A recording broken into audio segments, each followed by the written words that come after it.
Rochelle here, and I'm back to share some yarn goodness with you all today.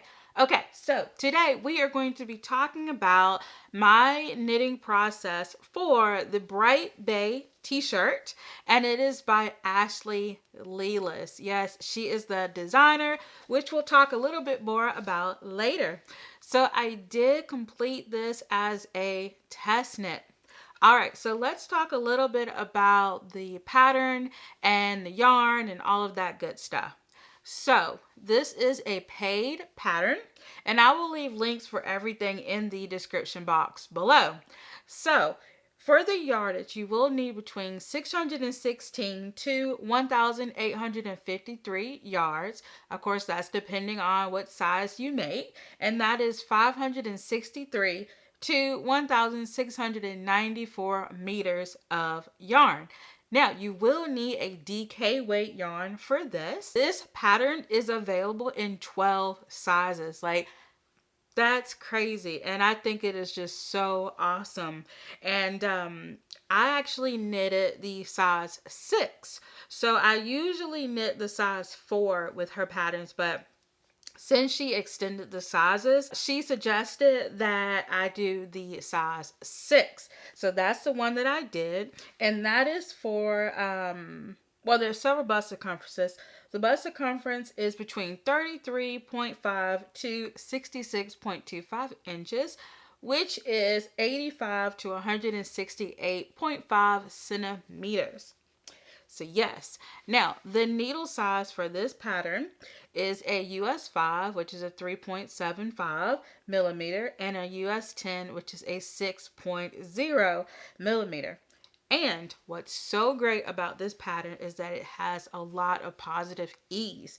It has between 3 to 6 inches, which is 7.5 to 15 centimeters of positive ease. So it definitely has a wonderful fit to it. And I think that's what I love about it so much, is that especially with the warmer weather, you kind of want something that's kind of flowy. And so yeah, this is it.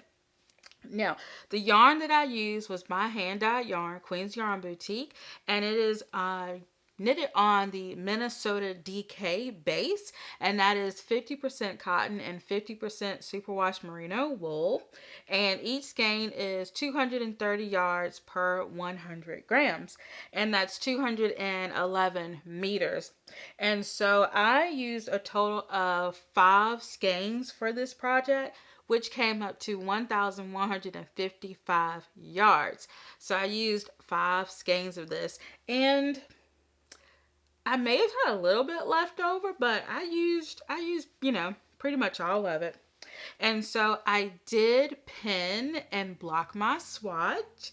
I was trying to be a good test knitter and make my swatch and block it and everything. So yeah, I did that. And also, because I'm a scaredy cat, I put in a lot of lifelines for this project because I did not want to, you know, mess up and then have to go back and rip out and, you know, start the whole thing over with. So yes, I did put in some lifelines, and yeah, that was really helpful. I didn't need my lifelines, but they were great to just kind of have, you know, as some insurance. So this pattern is knit top down, which is great because you can try it on as you go. This pattern has set-in sleeves, y'all. This is my first time ever doing set-in sleeves, and it's so cool. It really, really is. It's a new skill to have. As my friend Trish of Tie-Dye Diva always says, it's a new skill to put in your knitting toolbox or tool bag. So yes, that is definitely a new skill for me. And what I love the design features of this t-shirt. But my favorite design feature has to be the back. That back seaming, I love that construction. I think it looks so wonderful, and it's just such a nice design feature. But these sleeves were constructed using German short rows, which was also another thing that I got to put in my knitting toolbox, was German short rows. And what's crazy about German short rows is that they're not as difficult as everyone makes them seem. I watched several tutorials. I got myself all mixed up. And then Ashley put out a tutorial, and I just kind of looked at her notes, looked at, what I was doing, and I actually wrote out how to do German short rows. And by using that, I was able to figure out the German short rows on my own after several attempts, because I think I ripped the sleeves out like at least 2 or 3 times. So yeah, and also another mistake that I made is that I made my sleeves way too big because I picked up way too many stitches. The test group was really great. However, a lot of us were picking up like way too many stitches, and so Ashley went back and changed it, and she kind of gave us like a suggestion of what we could do. And y'all, that made it so much better. And I reknit the sleeves, and yeah, they turned out really well. I think they turned out really well.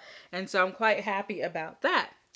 And I also wet blocked it. I didn't pin it because after I tried it on, I was actually really happy with the results. So I was like, okay, I want to keep the same size dimensions. So I did wet block it, and I just laid it on the mat to dry. Of course, I soaked it in water first, as you do.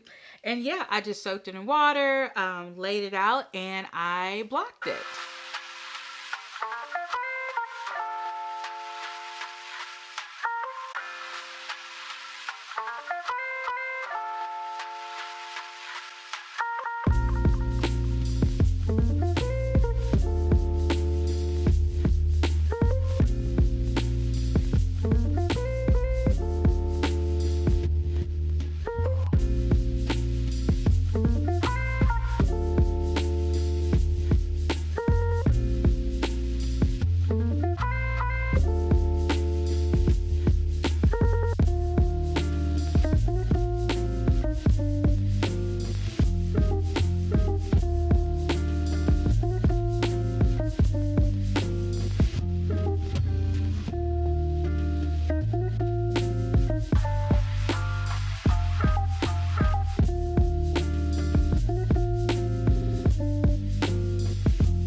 So let's talk a little bit about the designer. If you all have watched, you all have heard me talk about Ashley quite a bit because I love doing test knitting for her. But she has her Instagram, Ravelry, Etsy, and she has her own website as well. Also, she has a lot of great patterns on Ravelry also. And I absolutely love test knitting for her.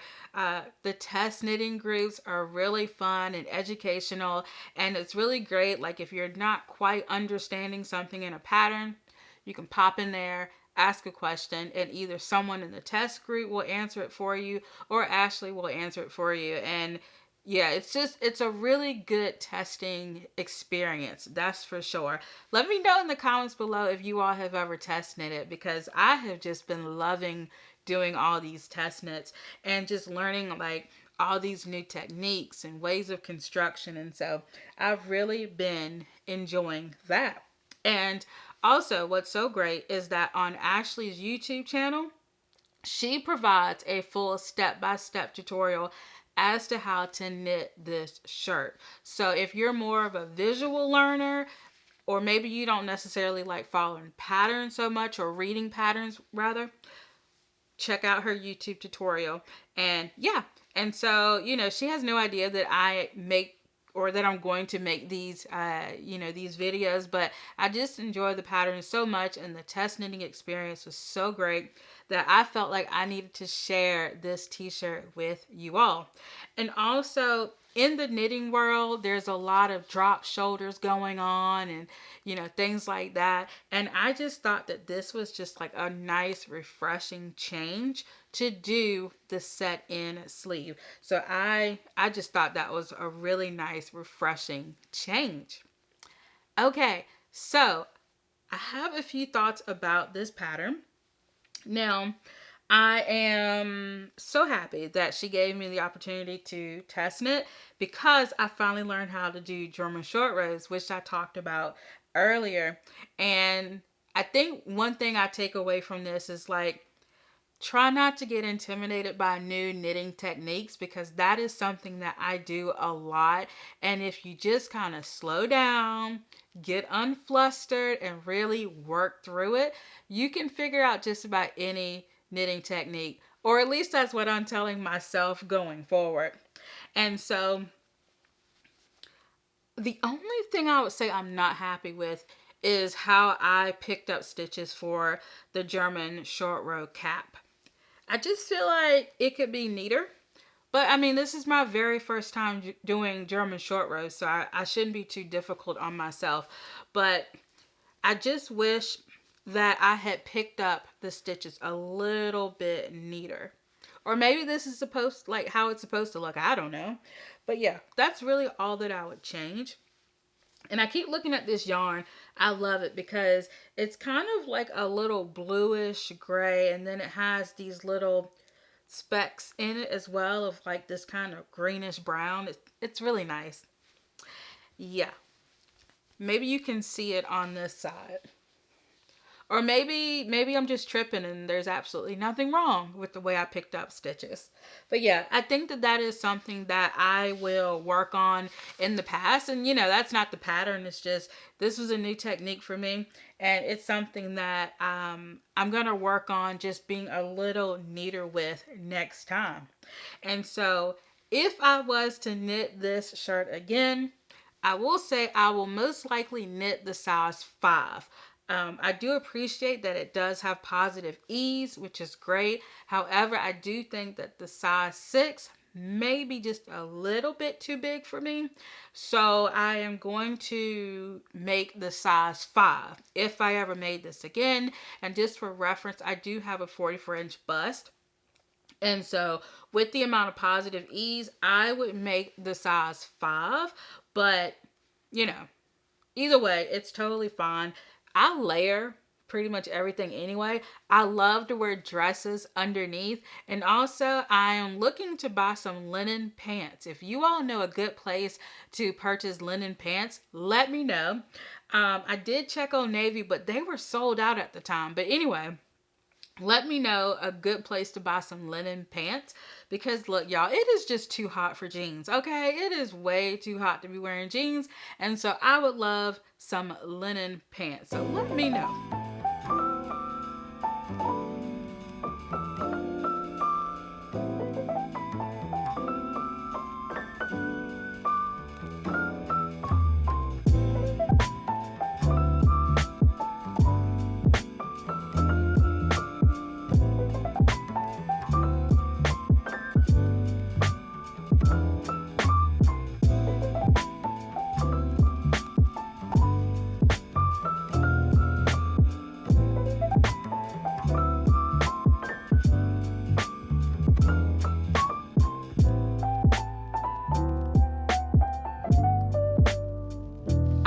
Links for everything that I talked about today, all the pattern links and designer links and everything like that. Also, I have a link below if you all are interested in finding out about my favorite knitting tools and things like that. Also, check out my YouTube community tab. I love reading you all's responses from the community tab. And also, let me know what you worked on today. I always love reading about what you all are doing, or, you know, what you all are working on or things like that. So let me know what you did today while watching.